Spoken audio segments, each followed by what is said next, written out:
계약이라는 주제를 받고 한 일주일 정도를 고민했던 것 같아요. 근데 제 얘기를 하는 건데도 무슨 얘기를 해야 될지 모르겠더라고요. 그리고 또 말을 어떻게 시작해야 될지, 또 어떻게 끝내야 될지 이런 것조차 생각을 할 수가 없어서 저는 회장님께 카톡을 했습니다. 근데 제가 너무 늦은 시간에 연락을 드려서 죄송한 마음에 대화를 많이 하지는 못했는데 그래도 회장님께서 저에게 잠깐이나마 해주셨던 말들 중에 한 문장이 기억이 나요. 바로 청중들에게 어떤 포인트로 기억될지 생각해보라는 말이었어요. 이게 되게 당연한 말인데 저한테는 되게 와닿았거든요. 그래서 저는 어떤 포인트를 얘기할까 고민을 하기 시작했습니다. 그러기 위해서 저는 일단 제 가장 친한 친구에게 저에 대해서 물어봤어요. 너희들한테 나는 어떤 사람이야? 진짜 신기하게 모두 같은 소리를 하더라고요.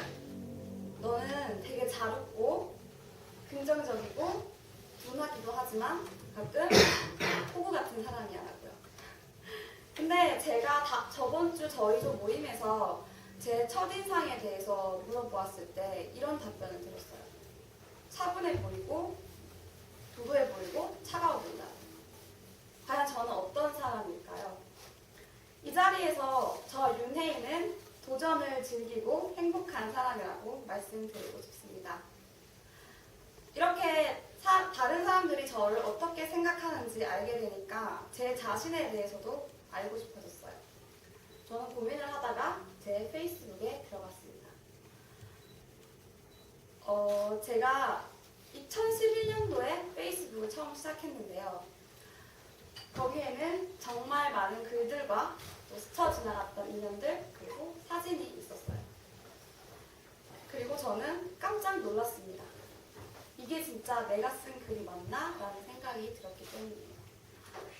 제 타임라인에는 50%가 부정적이고 불만이 가득한 글들이었고요. 나머지 50%는 배고프다는 얘기였어요. 그리고 저는 한 가지 사실을 깨달았습니다. 아, 그때 나와 지금의 나는 정말 달라졌구나. 지금 생각해보니까 나는 긍정적이고 낙천적인 사람이구나.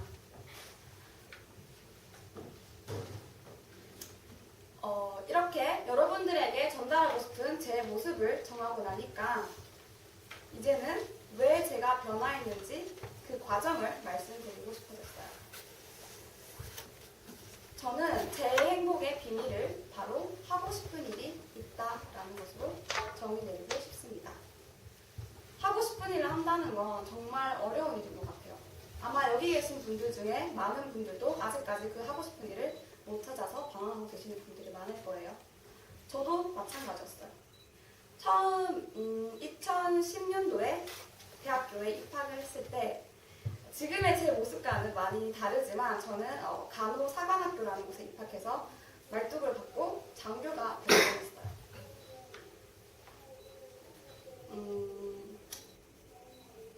그때 아직까지도 직각 식사를 하던 그때 모습이 선명한데요. 매우 좋은 학교였음에도 불구하고 저는 적성에 맞지 않다는 이유로 간호생도라는 자리를 포기하고 영어교육과에 진학을 했습니다. 하지만 이것 또한 저희 부모님 뜻이었기 때문에 저한테는 미래도 행복도 없었어요. 그러다가 우연히 저희 학교에 국제홍보대사라는 역할을 하게 되었고 1년 동안 외국인들과 교류하고 같이 여행하고 하다 보니까 재밌는 거예요. 그래서 어느 순간 이런 일을 하고 살면 나 즐겁게 살 수 있을 것 같다라는 생각이 들었어요. 그래서 그때부터 저는 제가 잘 할 수 있으면서도 또 즐겁게 할 수 있는 일을 시작했습니다. 제가 제일 처음으로 해외에 나가서 했던 일은 홍콩의 한 대학에서 저희 학교에 대한 소개를 하는 일을 했었어요. 그때 저는 어린 마음에 근거 없는 자신감으로 가득 차 있었고 또 준비되지 않은 채로 무대에 올라갔었습니다. 그래서 당연히 완전히 말아먹고 내려왔어요. 지금도 그때 생각하면 밤에 이불킥하면서 내가 왜 그랬지? 라는 생각을 하지만 어떻게 생각해보면 첫 처음으로 공식적인 자리에서 얘기를 할 수 있었던 순간이었고 또 그때 남들 앞에서 이야기하는 게 절대 쉬운 게 아니구나 라는 생각을 할 수 있었던 기회였던 것 같습니다. 다음에 저는 일본으로 가게 됐어요. 일본에서 여러 대학교를 돌아다니면서 인터뷰를 하는 일을 했었는데요. 그때 저는 일본어를 하나도 할 수 없었어요. 그렇지만 뭐 홍콩에서도 했는데 일본에서 못할 게 뭐 있어? 라는 자신감을 가지고 말을 걸었습니다. 스미마센, can you speak English? 이렇게요. 아마 듣는 사람들은 정말 당황했을 거예요. 얘가 왜 일본에 와서 영어를 하지? 그래도 저는 자신감을 가지고 여러 사전을 이용해서 인터뷰를 무사히 마칠 수 있었습니다. 그리고 다음에 저는 네덜란드로 교환학생을 가게 됐어요. 여러분들이 네덜란드에 대해서 잘 아시는지 모르겠지만 네덜란드는 매춘과 마약이 합법인 나라입니다. 아주 매력적인 나라예요. 또 유럽에서 여행을 하면서 그렇게 좋은 시간을 보냈습니다. 한 번은 크로아티아에서 헝가리로 넘어가는 날이었어요.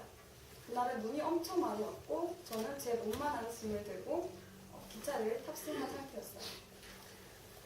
근데 제 실수로 인해서 비자에 문제가 생겼고 저는 영어를 한마디도 하지 못하는 헝가리 경찰들에게 붙잡혀서 4시간 동안 경찰서에 감금돼 있었습니다. 그때 조금 무섭긴 했는데 가장 많이 들었던 생각은 이거 같아요. 완전 재밌다. 왜냐면 이거 영화에서만 보던 상황인데 나한테 일어났네? 나 어떻게 되지? 취급받나? 이런 즐거운 생각이 더 먼저 들었기 때문에 저는 6개월 동안 이렇게 유럽에서 다사다난한 경험을 하고 또 많은 문화적인 것들도 배우면서 한국으로 돌아왔습니다. 그리고 지금은 외국 항공사에 취직하겠다는 꿈을 꾸고 있어요. 요즘에 저는 하루에 5시간씩 자면서 아주 힘들게 살고 있어요. 가끔씩은 아침에 일어나기 싫어서 울기도 하고 진짜 포기할까? 그냥 한국에서 취직할까? 라는 고민도 해요. 근데 생각해보니까 지금만큼 열정적이고 흥미있게 살았던 적이 없었던 것 같아요. 그래서 저는 여러분들께 제 행복의 비밀이 바로 하고 싶은 것을 하고 있다는 그 사실이라고 말씀드리고 싶습니다. 그리고 여러분들도 꼭 그 즐거움과 행복을 학창시절에서 찾으셨으면 좋겠습니다. 제 이야기를 듣고 나니까 제가 좀 다르게 보이나요? 네. 네. 앞으로 저의 이런 도전을 사랑하고 행복한 모습 여러분들께 보여주길 바라면서 제 이야기를 마치도록 하겠습니다. 감사합니다.